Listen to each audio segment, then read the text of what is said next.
ಏನಮ್ಮ ಅಷ್ಟೊಂದು ಡೀಪಾಗಿ ಯೋಚನೆ ಮಾಡ್ತಾ ಇದೆಯಾ? ನನ್ನ ಹತ್ರ ಏನಾದರೂ ಮಾತಾಡೋದಿತ್ತಾ?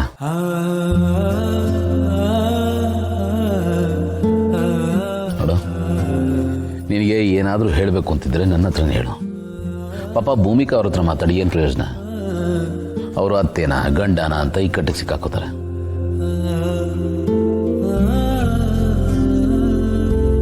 ನೀನು ಭೂಮಿಕಾ ಹತ್ರ ಮಾತಾಡ್ತಾ ಇದ್ದಿದ್ದನ್ನ ಕೇಳಿಸ್ಕೊಂಡೆಮ್ಮ.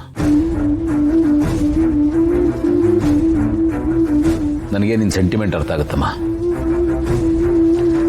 ನೋಡಮ್ಮ, ನನ್ನ ಹತ್ರ ಎಲ್ಲ ಇದ್ದಾಗ ನೀವು ಯಾರೂ ಇರಲಿಲ್ಲ, ನಿನಗೆ ಮಾತೇ ಬರ್ತಿರಲಿಲ್ಲ, ನೀನಾಗಿರಲಿಲ್ಲ. ಈಗ ನನ್ನ ಹತ್ರ ಏನೂ ಇಲ್ಲ, ಬಟ್ ನೀವುಗಳು ನನ್ನ ಜೊತೆಗಿದ್ದೀರ. ನಿಮ್ಮ ಪ್ರೀತಿ ಸಿಕ್ಕಿದೆ, ಹೆಂಡತಿ ಮಕ್ಕಳ ಪ್ರೀತಿ ಸಿಕ್ಕಿದೆ, ಸಂಸಾರ ಸರಿ ಹೋಗಿದೆ. ಇದಕ್ಕಿಂತ ಇನ್ನೇನಮ್ಮ ಬೇಕು? ಮತ್ತ್ಯಾಕೆ ಈ ಮೋಹ ನಾನು ಮೊದಲಿನ ಥರ ಆಗಬೇಕು ಅಂತ? ನಾನು ಬಯಸಿದ ನನಗೆ ಸಿಕ್ಕಿದೆಯಲ್ಲ, ಇನ್ನೇನಾಗ್ಬೇಕು ಹೇಳು? ಗುಂಡು, ನಿನ್ನ ಜೀವನದಲ್ಲಿ ಎಷ್ಟು ಕಷ್ಟಪಟ್ಟಿದೀಯ, ಎಷ್ಟು ಬೆವರು ಸುರಿಸಿದೀಯ. ಊಟ ನಿದ್ದೆ ಎಲ್ಲನೂ ಬದಿಗಿಟ್ಟು ಬಡ್ದಾಡಿದೀಯ, ಒದ್ದಾಡಿದೀಯ. ಅದನ್ನೆಲ್ಲ ತಗೊಂಡೋಗಿ ಯಾರೋ ಅರ್ಹತೆ ಇರೋರ ಕೈಯಲ್ಲಿ ಕೊಟ್ಟಿದ್ರೆ ನನ್ಗೆ ಬೇಜಾರು ಆಗ್ತಿರ್ಲಿಲ್ಲಪ್ಪ. ಅದ್ರ ಬೆಲೆನೇ ಗೊತ್ತಿಲ್ಲಿರೋ ಕೈಗೆ ಅದನ್ನೆಲ್ಲ ಕೊಟ್ಟಿಲ್ಲ, ಅದೇ ನನ್ನ ಸಂಕಟಪ್ಪ. ಈಗ ನಾನು ಮೊದಲಿನ ಥರ ಆದರೆ ನಿಮಗೆ ಸಂತೋಷ ನೆಮ್ಮದಿ ಸಿಗುತ್ತಾ? ನನಗೆ ಸಂತೋಷ ನೆಮ್ಮದಿ ಸಿಗುತ್ತೆ ಅನ್ನೋದಷ್ಟೇ ಅಲ್ಲಪ್ಪ, ಒಳ್ಳೆಯವರಿಗೆ ಒಳ್ಳೆಯದೇ ಆಗಬೇಕು, ಯಾವಾಗಲೂ ಒಳ್ಳೆತನನೇ ಗೆಲ್ಲಬೇಕು. ಒಳ್ಳೆಯವ್ರಿಗೆ ಯಾವತ್ತೂ ಅನ್ಯಾಯ ಆಗಬಾರ್ದು, ಇದಷ್ಟೇ ನನ್ನ ವಾದ. ನೋಡು, ಜಗತ್ತಲ್ಲಿ ಯಾವತ್ತಿದ್ರೂ ಒಳ್ಳೆತನನೇ ಕೊನೆಯಲ್ಲಿ ಗೆಲ್ಲಬೇಕು, ಅದನ್ನ ನೀನು ಸಾಬೀತುಪಡಿಸ್ಬೇಕಪ್ಪ. ನೋಡ್ಕೊಂಡು ನಾನೀಗ ಬರೀ ನನ್ನ ಬಗ್ಗೆ ಆಗಲಿ, ನಿಮ್ಮ ಬಗ್ಗೆ ಆಗಲಿ, ಮಕ್ಕಳ ಬಗ್ಗೆ ಆಗಲಿ ಯೋಚನೆ ಮಾಡ್ತಿದ್ದೀನಿ ಅಂತ ಅಲ್ಲಪ್ಪ. ನಮ್ಮ ದಿವಾನ್ ಮನೆತನಕ್ಕೆ ಒಂದು ಜವಾಬ್ದಾರಿ ಅಂತ ಇತ್ತು, ಅದನ್ನು ನೀನು ಎಷ್ಟೋ ವರ್ಷ ನಡೆಸ್ಕೊಂಡು ಬಂದಿದೀಯ. ನೀನು ಬಿಸ್ನೆಸ್ ಮಾಡ್ತಿದ್ದಾಗ, ಸಂಪಾದನೆ ಮಾಡ್ತಿದ್ದಾಗ ಎಷ್ಟೋ ಬಡ ಮಕ್ಕಳಿಗೆ, ಅನಾಥಾಶ್ರಮಕ್ಕೆ, ಶಾಲೆಗಳಿಗೆ ಸಹಾಯ ಮಾಡಿದೆಯಾ. ಈ 5 ವರ್ಷದಲ್ಲಿ ಅದೆಲ್ಲ ನಿಂತು ಹೋಗಿದೆ ಅಲ್ವಾ?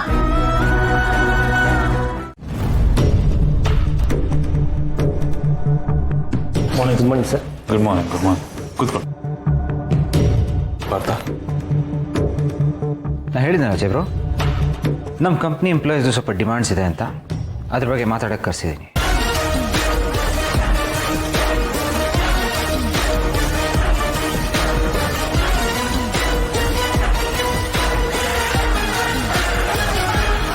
ಹೇಳಿ, ಏನು ವಿಷಯ? ಸರ್, ನಾವು ಆಲ್ರೆಡಿ ನಮ್ಮ ಡಿಮ್ಯಾಂಡ್ಸ್ನ ಒಂದು ಲಿಸ್ಟ್ ಮಾಡಿ ಮೇಲ್ ಕೂಡ ಮಾಡಿದ್ದೀವಿ. ತಾವು ದೊಡ್ಡ ಮನ್ಸು ಮಾಡಿ ನಮ್ಮ ಡಿಮ್ಯಾಂಡ್ಸ್ನ ಫುಲ್ಫಿಲ್ ಮಾಡಿದ್ರೆ ತುಂಬ ಚೆನ್ನಾಗಿರುತ್ತೆ. ಸರ್, ಇದೇ ನಮ್ಮ ಹೊಸ ಡಿಮ್ಯಾಂಡ್ಸ್ ಅಲ್ಲ ಸರ್.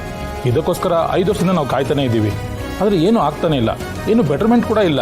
ಹೀಗಾದರೆ ನಮಗೆಲ್ಲ ತುಂಬ ಕಷ್ಟ ಆಗುತ್ತೆ ಸರ್. ಕಷ್ಟ ಆಗುತ್ತೆ. ಹಾಗಂತ ನಿಮ್ಮ ಡಿಮ್ಯಾಂಡ್ಸ್ನ ಫುಲ್ಫಿಲ್ ಮಾಡ್ತಾ ಹೋದ್ರೆ ನಮಗೆ ಕಷ್ಟ ಆಗುತ್ತಲ್ಲ, ನಾವೇನು ಮಾಡೋದು? ಇರೋ ಅಷ್ಟು ದುಡ್ಡನ್ನು ಎಲ್ಲದನ್ನು ಇನ್ವೆಸ್ಟ್ ಮಾಡಿ ನಾವು ರಿಸ್ಕಲ್ಲಿ ಕೂತಿರ್ತೀವಿ. ಅದನ್ನ ಯಾರ ಹತ್ರ ಹೇಳೋಣ? ನಿಮ್ಗಳಿಗೆ ಹೋದರೆ 1 ತಿಂಗಳು ಸಂಬಳನೋ, ಇಂಕ್ರಿಮೆಂಟೋ, ಬೋನಸ್ಸೋ ಹೋಗುತ್ತಷ್ಟೆ. ಆದರೆ ನಮಗೆ ಹೋದರೆ ಇಡೀ ಕ್ಯಾಪಿಟಲ್ಲೇ ಹೋಗುತ್ತೆ. ಝೀರೋಗೆ ಬಂದು ನಿಂತ್ಕೊಂಡ್ಬಿಡ್ತೀವಿ. ಒಬ್ಬ ಎಂಪ್ಲಾಯರ್ ಬುಡ ಗಟ್ಟಿಗಿದ್ರೇನೆ ನಿಮ್ಮಂಥ ಎಂಪ್ಲಾಯೀಸ್ಗಳಿಗೆ ಕೆಲಸ ಸಿಗೋದು. ಅದೇ ನಮ್ಮಂಥ ಒಬ್ಬ ಎಂಪ್ಲಾಯರ್ ಬೀದಿಗೆ ಬಂದರೆ ನಿಮ್ಮಂಥ 1000 ಎಂಪ್ಲಾಯೀಸ್ಗಳು ಬೀದಿಗೆ ಬರ್ತೀರ. ಅದು ನಿಮ್ಮ ತಲೆಯಲ್ಲಿರಲಿ. ನಮ್ಗಳಿಗೆ ಬಂದರೂ ಬೆಟ್ಟಾನೆ, ಹೋದರೂ ಬೆಟ್ಟಾನೆ. ನಿಮ್ಗಳ ಡಿಮ್ಯಾಂಡ್ಸ್ನ ತಂದು ಮುಂದೆ ಇಡೋದಕ್ಕೂ ಮುಂಚೆ ಇದ್ರ ಬಗ್ಗೆನೂ ಥಿಂಕ್ ಮಾಡಬೇಕಲ್ವಾ? ನನಗೂ 1000 ಡಿಮ್ಯಾಂಡ್ಸ್ ಇದೆಯಪ್ಪ, ನಾನು ಯಾರ ಹತ್ರ ಹೇಳ್ಕೊಳ್ಳಿ ಹೋಗಿ? ನನ್ನ ಡಿಮ್ಯಾಂಡ್ಸ್ನ ಫುಲ್ಫಿಲ್ ಮಾಡೋರು ಯಾರು? ನೀವುಗಳು ಮಾಡ್ತೀರಾ?